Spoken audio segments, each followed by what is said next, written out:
Welcome back to AngularJS tutorial series part 13. My name is Nisha Singla, and in this video we will learn about limit to filter.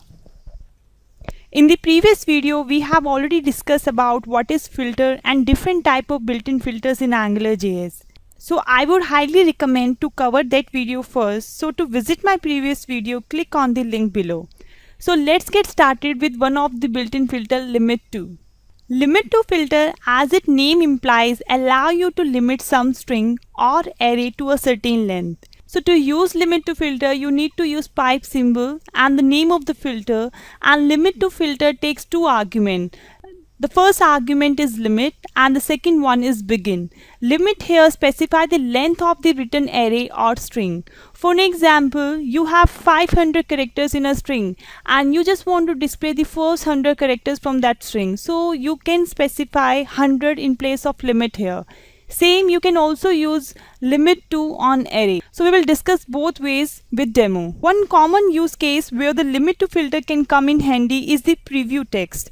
Suppose you are building the front page for your blog in AngularJS and you want to show a preview of first 200 characters of each blog post. So this can be easily achieved by using limit to. You can also use limit to while creating pagination.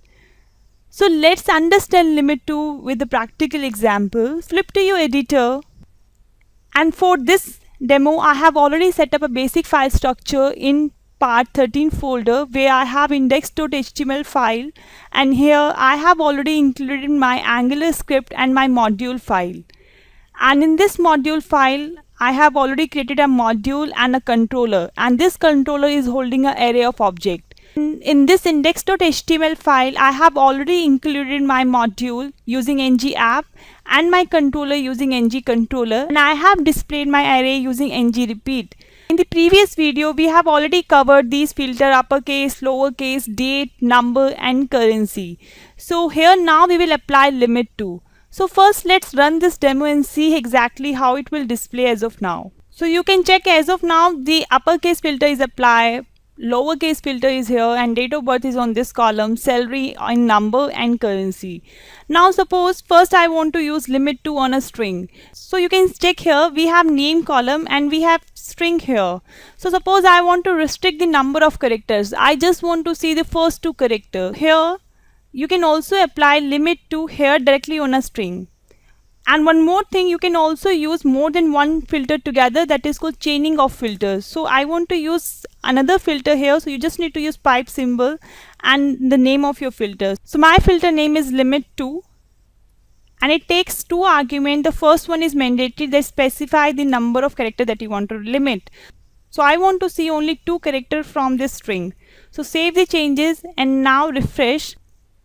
And you will see here from each string it will take only first two characters. Limit to can also be applied to arrays, and it can be very powerful when you use in conjunction with ng-repeat. So now we will use limit to on array. So I am removing this one from here as of now.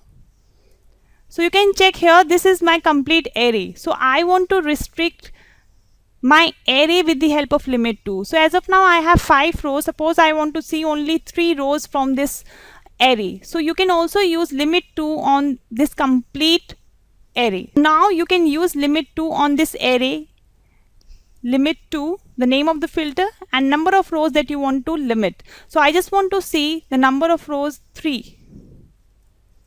So refresh it, you will notice the first 3 rows will be displayed. You can make it more dynamic by taking this value at runtime. So I want to give this flexibility to my user at runtime. The user will decide how many rows he want to restrict. So for that, suppose I am creating a input type number, and I will create a model property here, suppose limit. And I am typing a text here like select number of rows. So now the value of this limit is not hard coded. I will take this value at runtime from this model property and I will bind it here. Now save the changes. So the value of limit will be decided at runtime. As the value of this input type will change, it will give the value of this limit to my limit to filter. The second argument of limit to filter is index at which to begin limitation. So the default value of begin is 0. So if you will not mention the second argument of limit to filter, by default it says that start counting rows from 0 index. So you can also restrict that value by mentioning your own. So suppose I want to display the number of rows but starting from index 2. Index 2 means starting from row 3rd. Now move to your browser and refresh the changes. Once I select the number of rows from here, you will notice that it will display 2 rows but starting from 3rd index. So this is the use of second argument begin. This is all about limit to filter. I hope you liked my video. If you like this tutorial, don't forget to hit the like button and subscribe my channel for such more videos. See you in the next video. Till then, keep learning.